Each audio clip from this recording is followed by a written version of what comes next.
할렐루야. 오늘도 말씀의 자리로 나오신 여러분을 축복합니다. 제가 기도하고 말씀 나누도록 하겠습니다. 사랑의 아버지 하나님 감사합니다. 우리를 사랑하셔서 하나님 자녀 삼아주시고 오늘도 하나님 말씀 함께 나눌 수 있도록 인도해 주시니 감사합니다. 오늘도 말씀을 통해서 잘 하나님 말씀 깨닫게 하시고 하나님께로 나아가는 귀한 시간 되게 하여 주옵소서. 감사합니다. 사랑합니다. 예수님의 이름으로 기도드립니다. 아멘. 오늘 말씀은 야고보서 2장 1절에서 26절 말씀입니다. 오늘 본문은 우리가 어떻게 사는 것이 믿음의 삶인지 보여줍니다.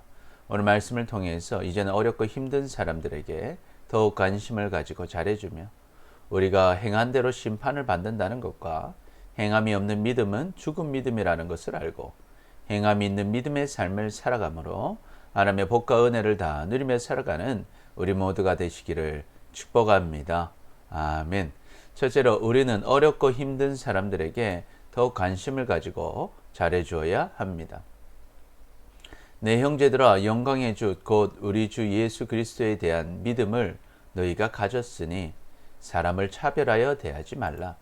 만일 너희 회당에 금가락지를 끼고 아름다운 옷을 입은 사람이 들어오고 또 남루한 옷을 입은 가난한 사람이 들어올 때 너희가 아름다운 옷을 입은 자를 눈여겨보고 말하되 여기 좋은 자리에 앉으소서 하고 또 가난한 자에게 말하되 너는 거기 서 있든지 내 발등상 아래 앉으라 하면 너희끼리 서로 차별하여 악한 생각으로 판단하는 자가 되는 것이 아니냐. 아멘. 우리 죄를 대신해서 십자가에서 죽으시고 부활하신 예수님을 나의 구원자로, 나의 주인으로, 나의 하나님으로 믿어 하나님의 자녀가 된 우리들은 사람을 차별하여 대해서는 안 됩니다.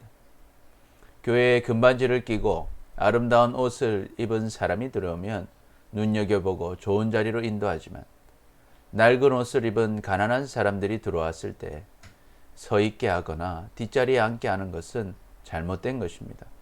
이처럼 사람의 겉모습을 보고 서로 차별하는 것은 악한 생각이고 잘못된 판단입니다. 내 사랑하는 형제들아, 들을지어다.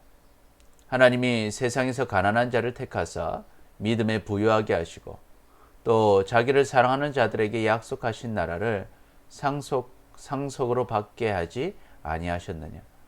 너희는 도리어 가난한 자를 업신여겼도다. 부자는 너희를 억압하며 법정으로 끌고 가지 아니하느냐. 그들은 너희에게 대하여 일컫는 바 그 아름다운 이름을 비방하지 아니하느냐. 아멘. 하나님께서는 세상에서 가난한 자를 택하셔서 믿음에 부유하게 하셨습니다. 또 세상의 부가 기준이 아니라 하나님을 사랑하는 사람들에게 하나님께서는 영원한 천국을 상속으로 약속하셨습니다. 그러므로 복된 사람의 기준은 세상의 가치가 아니라 하나님을 향한 사랑이 있느냐 없느냐에 있는 것입니다.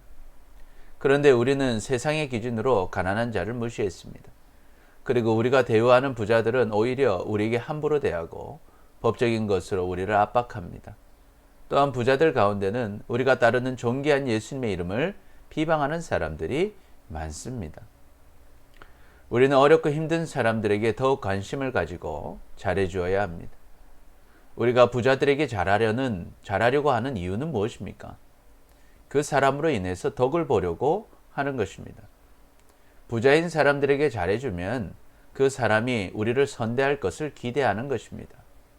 그렇다면 반대로 가난한 사람들에게는 왜 잘해주지 않습니까? 가난한 사람에게는 아무리 잘해주고 도와주어도 그 사람이 갚아줄 것이 없다고 생각하기 때문입니다.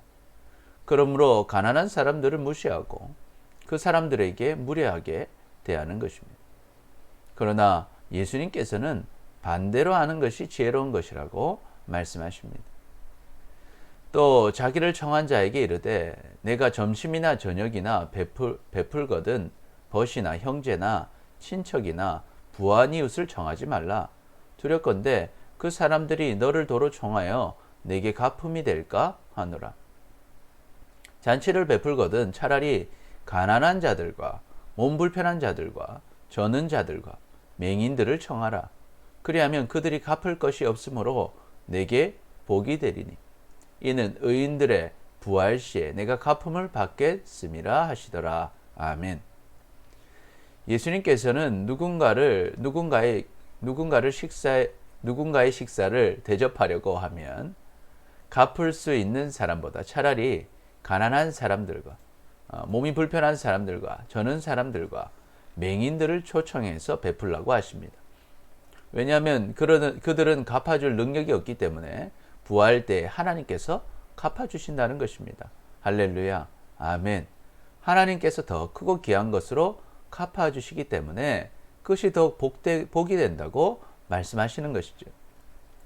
뿐만 아니라 우리가 어렵고 힘든 사람을 사랑으로 섬길 때 그 사랑에 감사할 줄 알고 하나님의 사랑을 깨달아 구원을 받고 영원한 천국을 함께 누리게 될 것입니다. 천국에서 그들이 우리의 영원한 면류관이 되는 것입니다. 그러므로 우리는 부자와 가난한 자를 차별할 것이 아니라 오히려 어렵고 힘든 사람들에게 더욱 관심을 가지고 잘해주어서 하나님께서 갚아주시는 복과 은혜를 다 누리시기를 축복합니다. 아멘. 예수께서 이르시되 내가 온전하고자 할진대 가서 내 소유를 팔아 가난한 자들에게 주라.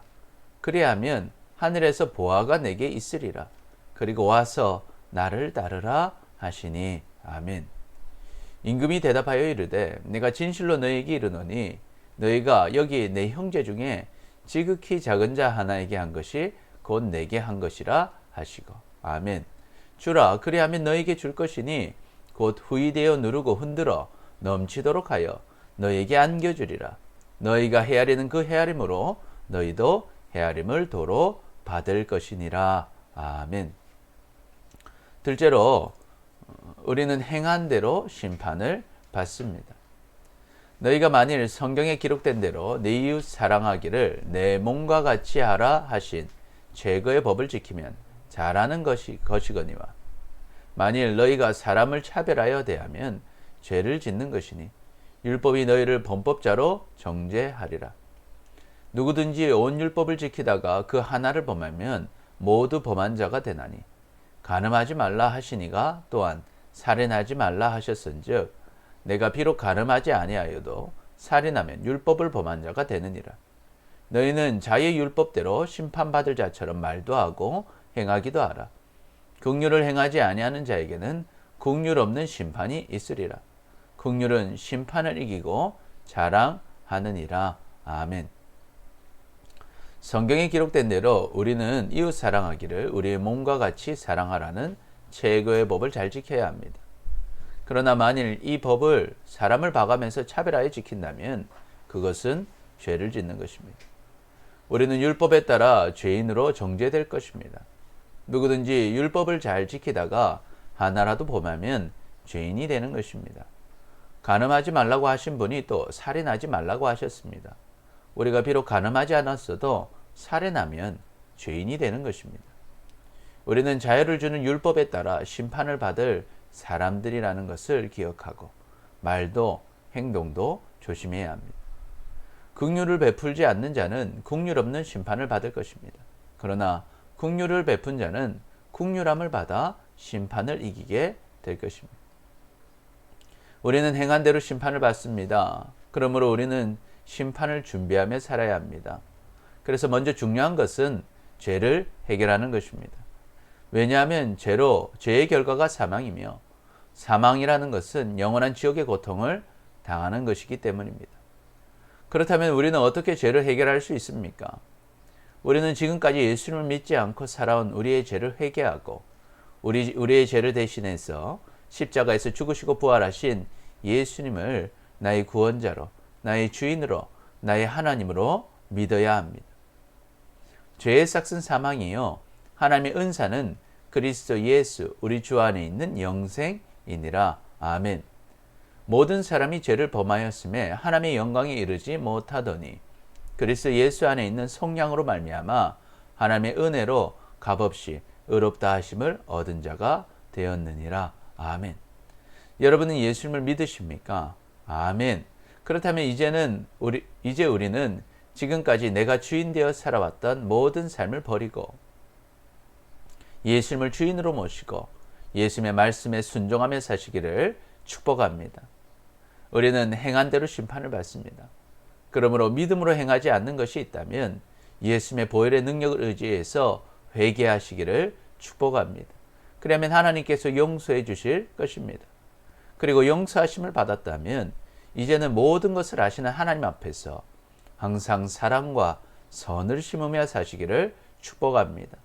그리하면 심은 대로 거두게 하시는 하나님의 은혜를 누리게 될 것입니다. 스스로 속이지 말라. 하나님은 업신여김을 받지 아니하시나니 사람이 무엇으로 심든지 그대로 거두리라. 아멘. 내 사랑하는 자들아, 너희가 친히 원수를 갚지 말고 하나님의 진노하심에 맡기라. 기록되었으되 원수 갚는 것이 내게 있으니 내가 갚으리라. 주께서 말씀하시니라. 내 원수가 줄이거든 먹이고 목마르거든 마시게 하라. 그리함으로 내 숯불을 그 머리에 쌓아놓으라. 악에게 지지 말고 선으로 악을 이기라. 아멘. 셋째로, 행함이 없는 믿음은 죽은 믿음입니다. 내 형제들아, 만일 사람이 믿음이 있노라 하고 행함이 없으면 무슨 유익이 있으랴? 그 믿음이 능히 자기를 구원하겠느냐? 만일 형제나 자매가 헐벗고 일용할 양식이 없는데 너희 중에 누구든지 그에게 이르되 평안히 가라, 덥게 하라, 배부르게 하라 하며 그 몸에 쓸 것을 주지 아니하면 무슨 유익이 있으랴? 이와 같이 행함이 없는 믿음은 그 자체가 죽은 것이라. 어떤 사람은 말하기를 너는 믿음이 있고 나는 행함이 있으니 행함이 없는 내 믿음을 내게 보이라. 나는 행함으로 내 믿음을 내게 보이리라 하리라. 내가 하나님은 한 분이신 줄 믿느냐? 잘하는도다. 귀신들도 믿고 떠느니라. 아, 허탄한 사람아, 행함이 없는 믿음이 헛것인 줄 알고자 하느냐? 아멘. 예수님을 믿고 구원을 받은 사람이 믿음이 있다고 하면서 행함이 없다면 그 사람의 믿음은 구원을 받을 만한 믿음이 아닌 것입니다. 만일 형제나 자매가 옷이 없고 일용할 양식이 없는데 평안히 가라, 따뜻하게 입어라, 배부르게 먹으라고 말만 하고 필요한 것을 주지 않는다면 그 말이 무슨 소용이 있겠습니까? 그러므로 행함이 없는 믿음은 그 자체가 죽은 것입니다. 사람이 자신의 믿음을 무엇으로 보여줄 수 있겠습니까? 믿음은 반드시 행함으로 드러나는 것입니다. 그렇지 않으면 그것은 믿음이 아니라 그냥 하나님을 아는 것입니다. 하나님을 아는 것으로는 구원을 받지 못합니다. 하나님께서 한 분이신 것은 귀신들도 다 알고 고백합니다. 그러나 귀신들에게 구원이 있습니까? 없는 것입니다. 그러므로 행함이 없는 믿음은 헛것이고 허탄한 것입니다. 우리 조상 아브라함이 그 아들 이삭을 제단에 바칠 때 행함으로 의롭다 하심을 받은 것이 아니냐? 내가 보거니와 믿음이 그의 행함과 함께 일하고 행함으로 믿음이 온전하게 되었느니라. 이에 성경에 이른바 아브라함이 하나님을 믿으니 이것이 의로 여겨졌다는 말씀이 이루어졌고 그는 하나님의 벗이라 칭함을 받았나니 이로 보건대 사람이 행함으로 의롭다 하심을 받고 믿음으로만은 아니니라. 또 이와 같이 기생 라합이 사자들을 대접하여 다른 길로 나가게 할 때 행함으로 의롭다 하심을 받은 것이 아니냐? 영혼 없는 몸이 죽은 것 같이 행함이 없는 믿음은 죽은 것이니라. 아멘. 우리 조상 아브라함은 아들 이삭을 제단에 바쳤습니다. 그의 믿음은 행함으로 드러났고 그로 인하여 의롭다 하심을 받았습니다. 아브라함의 믿음은 행함과 함께 일하고 행함으로 그의 믿음이 온전하게 된 것입니다. 성경에 기록되기로 아브라함이 하나님을 믿으니 이것을 의로 여기셨다는 말씀이 이루어졌고 아브라함은 하나님의 친구라 칭함을 받았습니다. 이때 아브라함의 믿음은 행함을 포함한 믿음이었습니다. 그래서 행함이 있는 믿음이 의롭다고 인정을 받는 것입니다. 또한 여리고성의 기생 라합도 이스라엘의 정탐꾼들을 잘 숨겨주고 안전하게 도망칠 수 있게 도와주는 행함을 통해서 의롭다고 인정을 받았던 것입니다. 그러므로 영혼이 없는 몸이 죽은 몸인 것처럼 행함이 없는 믿음은 죽은 믿음인 것입니다. 행함이 없는 믿음은 죽은 믿음입니다. 아는 것과 믿는 것은 다릅니다. 우리는 많은 것을 알고 있지만 우리가 아는 모든 것을 믿지는 않습니다. 우리는 불교도 알고 유교도 알고 이슬람도 압니다. 그러나 안다고 해서 우리가 불교 신자가 되는 것도 유교 신자, 이슬람 신자가 되는 것도 아닙니다. 그렇다면 우리를 기독교 신자라고 부를 수 있는 기준은 무엇입니까? 그 기준은 우리의 삶에 있는 것입니다. 우리가 삶 가운데 예수님을 믿고 의지하는 행동이 있느냐가 기준인 것입니다. 따라서 예수님을 믿는다는 것은 반드시 행동으로 나타납니다. 예수님을 믿는 사람은 교회로 와서 예배를 드립니다. 기도를 합니다. 성경을 읽습니다. 복음을 전합니다. 예수님의 말씀에 순종합니다. 그것이 믿음인 것입니다. 그런데 어떤 사람들은 예수님을 믿는다고 하면서도 아무런 행동이 없습니다. 그렇다면 그것은 믿음이 아니라 그냥 아는 것일 뿐입니다. 그것은 죽은 믿음인 것입니다. 그렇다면 여러분의 믿음은 어떻습니까? 여러분의 믿음은 어떤 행함을 가지고 있습니까? 여러분의 삶의 자리에서 예수님을 찾고 예배하고 찬양하고 기도하며 전도하며 주님의 말씀에 순종하며 사시기를 축복합니다. 아멘. 그것이 믿음입니다. 그 믿음이 여러분을 구원하고 그 믿음이 우리의 삶에 승리를 줄 것입니다. 그 은혜를 누리며 사시기를 축복합니다. 무릇 하나님께로부터 난 자마다 세상을 이기느니라. 세상을 이기는 승리는 이것이니 우리의 믿음이니라. 예수께서 하나님의 아들이심을 믿는 자가 아니면 세상을 이기는 자가 누구냐? 아멘. 하나님은 살아계십니다. 그리고 우리를 사랑하십니다. 우리는 어렵고 힘든 사람들에게 더욱 관심을 가지고 잘해주어야 합니다. 우리는 행한 대로 심판을 받습니다. 행함이 없는 믿음은 죽은 믿음입니다. 그러므로 우리는 행함이 있는 믿음으로 하나님의 복과 은혜를 다 누리며 사시기를 축복합니다. 아멘. 기도하겠습니다. 주님, 믿는다고 하면서도 순종하지 못하고 잘못된 선택을 하며 살아온 우리를 용서하여 주옵소서. 이제는 어렵고 힘든 사람들에게 더욱 관심을 가지고 잘해주며 행한 대로 심판을 받는다는 것과 행함이 없는 믿음은 죽은 믿음이라는 것을 알고 행함이 있는 믿음의 삶을 살아가므로 하나님의 복과 은혜를 다 누리며 살아가는 우리 모두가 되게 하여 주옵소서. 감사합니다. 사랑합니다. 예수님의 이름으로 기도드립니다. 아멘. 주일 예배, 수요 예배, 새벽 예배 여러분 참여해 주시기 바랍니다. 6월은 나라와 민족을 위한 기도의 달입니다. 특별히 이번 주간은 코로나19 종식을 위해 기도합니다. 함께 기도해 주시기 바랍니다. 기초 양육반, 셀 목자, 제자 훈련에 잘 참여해 주시기 바랍니다. 청소년부 하나님을 찾고 만나는 원데이 111 프로젝트에 여러분 잘 참여해 주시기 바랍니다. 오늘도 말씀으로 승리하시고 주님 은혜 안에 행복한 하루 되시기를 바랍니다. 감사합니다.